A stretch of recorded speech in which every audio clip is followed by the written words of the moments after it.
The scent of roasted garlic and slow-cooked beef lingered in the air like a promise of warmth, of memories stitched into recipes passed down through generations. It was the kind of evening where laughter bounced off the walls, and every chair around the dining table had a story to tell. The old oak table, scratched by time and softened by candlelight, stood like a silent witness to years of birthdays, Thanksgivings, and quiet Sunday meals. But tonight felt different. Everyone had come home. The air was filled with the hum of overlapping conversations, glasses clinking, children's giggles echoing through the hallway. The youngest cousin tugged at her mother's sleeve, asking why Grandpa had tears in his eyes as he carved the ham. She didn't know, of course, that sometimes joy and sorrow exist in the same breath, especially at reunions like this.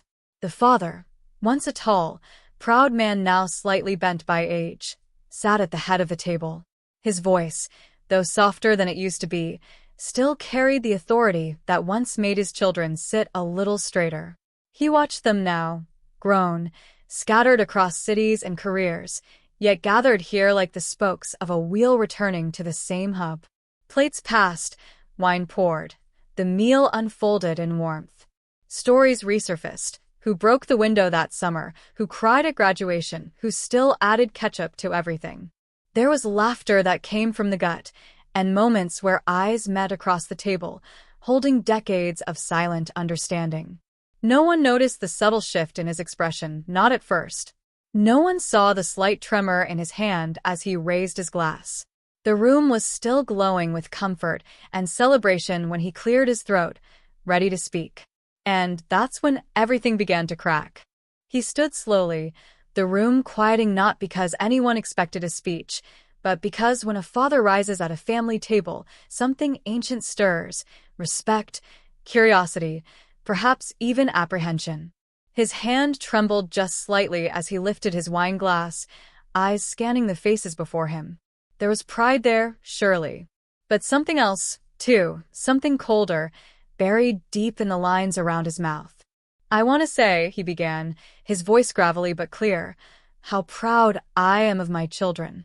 Smiles began to bloom like spring flowers around the table. Shoulders relaxed. Some lifted their own glasses in response, expecting the ritual affirmation, the warmth of belonging. He continued, his gaze shifting from face to face: his eldest, the lawyer; his daughter, the teacher; his third son, just promoted. He named them, one by one, with something almost like reverence. But then he stopped. There was still one more child at the table. One more name unspoken. And the pause stretched just long enough to be noticed. Silence, heavy as winter snow, descended. "And then there's you," he said, eyes settling like a weight on his youngest son, slightly hunched, quietly chewing, seated 2 places down to the left. You've always been different. And I'm tired of pretending. I'm proud of all my children, except the loser." It fell like a blade. The word hung in the air, too vulgar, too brutal, too final to simply be called a remark. It was a sentence, a judgment long simmering, now served in front of everyone, garnished with years of quiet resentment. Forks stopped midair. Breaths caught in throats. No one moved.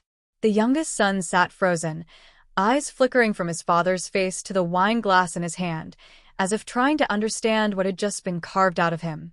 His sister let out a small gasp. A cousin looked away. No one spoke. Shame is a strange creature. It does not always rush in with fury. Sometimes it seeps in like fog, choking the heart quietly.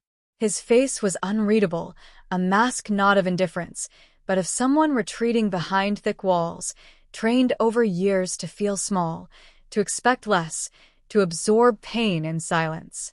The father sat down as if nothing had happened, took a bite of bread, chewed. And the air, once full of laughter and roasted spices, now tasted of iron. He didn't stand right away. For a moment, he just sat there, the sting of the words still ringing in his ears like a distant siren no one else seemed to hear. Around him, time stretched and slowed. Someone shifted in their seat, The clink of a spoon on porcelain sounded unnaturally loud, and a candle flickered just slightly as if disturbed by the tension hanging in the room. No one dared meet his eyes, and yet he felt every gaze on him.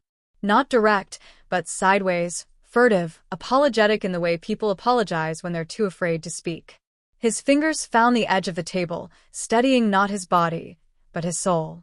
He looked down at his plate, half-eaten roast, cold mashed potatoes, and knew the meal was over long before the food ran out. Pride. That's what his father had spoken of. And shame. That's what he'd tried to serve. But he would not swallow it. With a quiet breath, he pushed his chair back. No scraping, no angry gestures. Just silence. The kind of silence that comes not from fear or humiliation, but from the choice to protect something deeper, his dignity. He didn't make a scene. He didn't cry. He didn't defend himself or offer explanations. There was nothing left to say that would have mattered to the man who had already made up his mind. Instead, he stood, gently folded his napkin, and placed it on the table with more care than the words his father had spoken. A few faces turned toward him. His sister mouthed something, maybe I'm sorry, maybe don't go, but he gave a small nod. Forgiveness was a language he'd long been fluent in, even when it was undeserved. That nod was enough.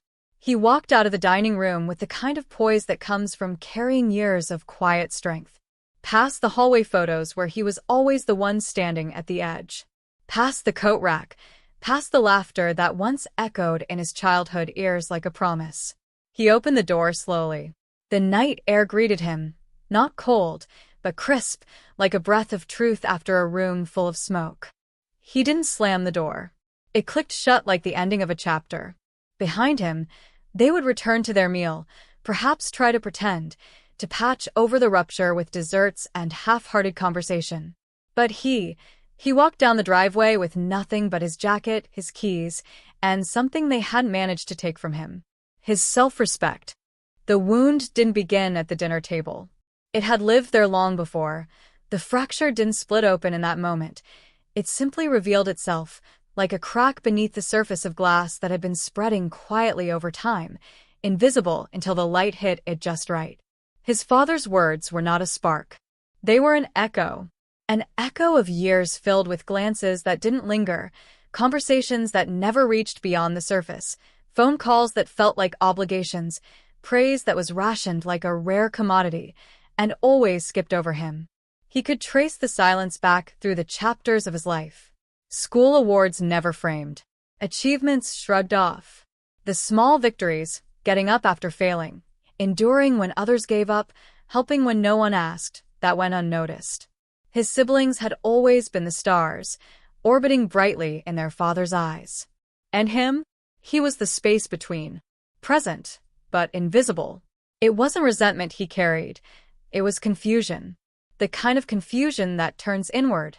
That makes you wonder if you were ever enough, or if perhaps you were never really seen to begin with. Childhood taught him that love had conditions. That attention was earned through numbers, titles, things that glittered. And he had always chosen paths that didn't sparkle, but served. Quiet jobs, odd hours, sacrifices no one applauded. While his siblings built resumes, he built reliability. But no one clapped for reliability. And so the silence grew. At holidays. In group photos. At graduations. Smiles were there, yes, but they never reached his father's eyes when they landed on him.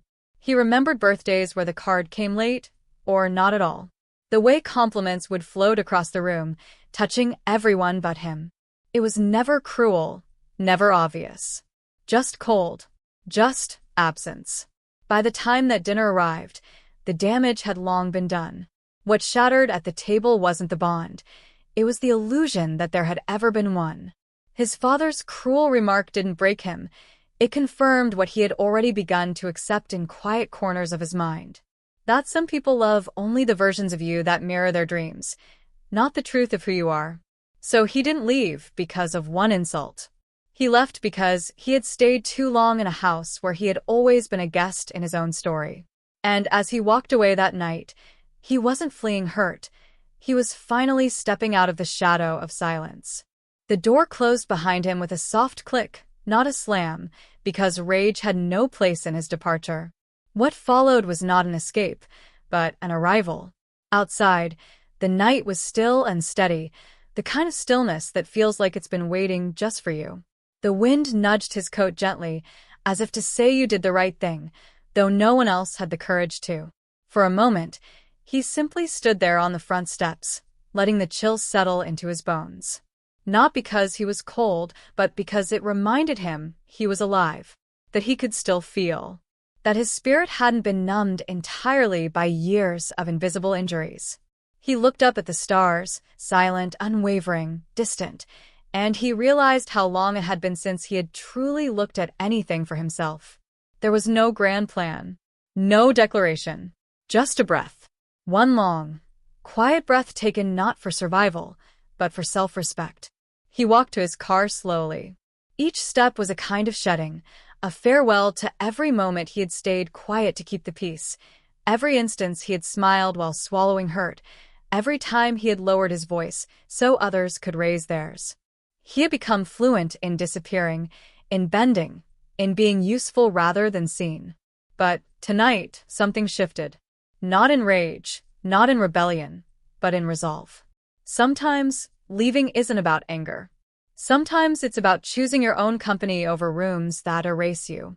It's about recognizing that staying silent in the face of small dismissals builds a life made of absence. And absence, when accepted too long, becomes identity. So he left. Not in bitterness, but in clarity. Not to punish, but to preserve what remained unbroken in him. The road ahead was dark, but honest. And that was enough. Inside that house, the conversations would resume eventually. Plates would be cleared, drinks refilled. Maybe someone would say he overreacted. Maybe no one would say anything at all. That was no longer his concern. He had stepped beyond that narrative. Out there, under the wide-open sky, he didn't need validation. What he had was rarer. He had his quiet. He had his dignity. And finally, he had himself. ChatGPT said. There was no one waiting at the end of the driveway. No applause. No embrace. No comforting voice to say, you did the right thing. Just the night, patient and unjudging, as he opened the car door and sat behind the wheel. The keys felt heavier in his hand than usual, not from weight, but from the meaning they now carried. This wasn't just a drive away from a house. It was a departure from an entire version of himself, one built to fit into someone else's definition of worth. He didn't know exactly where he was going. But for the first time in years, he didn't need to. There was no performance to return to, no expectations to chase, no father to impress with carefully worded updates or polite deflections about how things were fine. That part of the journey, the part where he waited for someone else to notice he mattered, was over. Out here, on the open road, there were no witnesses. And strangely, that made it feel more sacred. The solitude wasn't empty. It was honest. He rolled the window down just a little, letting the wind brush past his face like a baptism, a quiet stripping away of years of being the other, the disappointment, the name that was never spoken with pride. The miles slipped by, and with them, the layers of old hurts. Not erased, no, those things don't vanish, but loosened.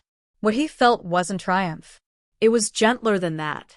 It was permission to exist, to breathe on his own terms, to be a man not constantly measured against others at the family table, but simply one who endured, who stayed kind even when unseen.